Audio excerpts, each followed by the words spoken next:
But he didn't do it. What kind of diplomacy, JD, you are speaking about? What do you mean?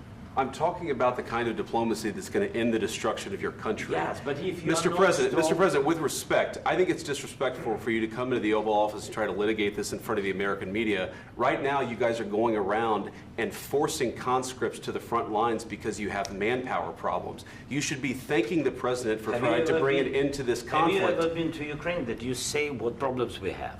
I have been to. Come once. I've actually watched and seen the stories, and I know what happens is you bring people, you bring them on a propaganda tour, Mr. President.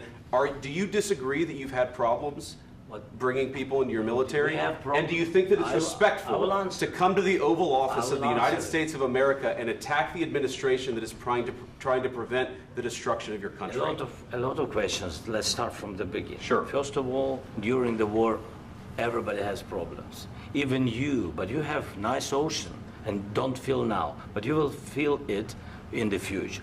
God bless. You don't know that. God bless. You don't God bless. You will not have a war. Don't tell us what we're going to feel. We're trying to solve a problem. Don't tell us what we're going to feel. I'm not telling you. Because you're in no position to dictate that. That's exactly what you're doing. You're in no position to dictate what we're going to feel. We're going to feel very good. You will feel influence. We're going to feel very good and very strong. You will feel influence. You're right now not in a very good position. You've allowed yourself to be in a very bad position, and he happens to be right about it. From the very beginning of the war. You're not in a good position. You don't have the cards right now. With us, you start having cards. Right now, you don't. You're playing cards. You're playing cards. You're gambling with the lives of millions of people. You're gambling with World War III. You're gambling with World War III. And what you're doing is very disrespectful to the country, this country. That's backed you far more than a lot of people said they should have. Have you said thank you once? This a lot entire of meeting? times. No, in this entire meeting, have you said thank you? Today. You went to Pennsylvania and campaigned for the opposition in October. Offer some words of appreciation for the United States of America and the President who's trying to save your country. Please, you think that if you will speak very loudly about the war, He's not speaking loudly. He's not speaking loudly. Your country is in big trouble. Can I Wait a answer? minute. No. You've done a lot of talking. Your country is in big trouble. I know. You're not winning. I know. You're not winning this. You have a damn good chance of coming out okay because of us. Mr. President, we are staying in our country, staying strong from the very beginning of the war. We've been alone, and we are thankful. I said thanks you haven't in been this alone. cabinet, you and haven't not been only alone. in this cabinet. We gave you, through this stupid president, $350 billion.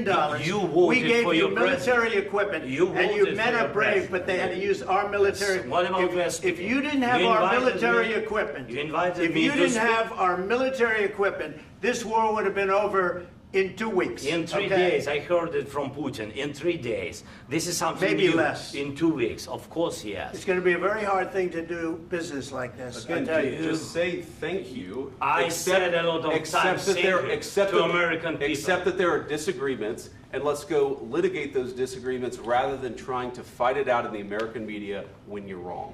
We know that you're wrong. But you see, I think it's good for the American people to see what's going on. I understand, sir. I think it's very important. That's why I kept this going so long. You have to be thankful.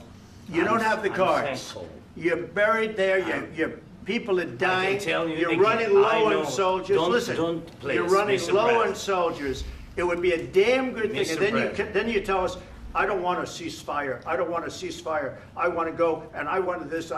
Look, if you could get a ceasefire right now, I tell you, you take it so the bullets stop flying and your men stop getting killed. Of course, we want to stop the war. But you're saying you don't want a ceasefire. But I said to you, I want a ceasefire. with guarantees. Because you'll get a ceasefire faster than an agreement. Ask our people about ceasefire, what they think. That wasn't with me. For you what, that what wasn't this with me. means.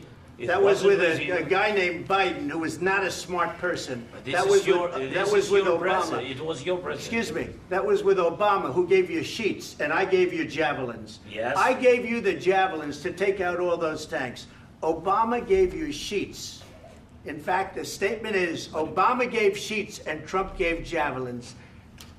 You got to be more thankful, because let me tell you, you don't have the cards. With us, you have the cards.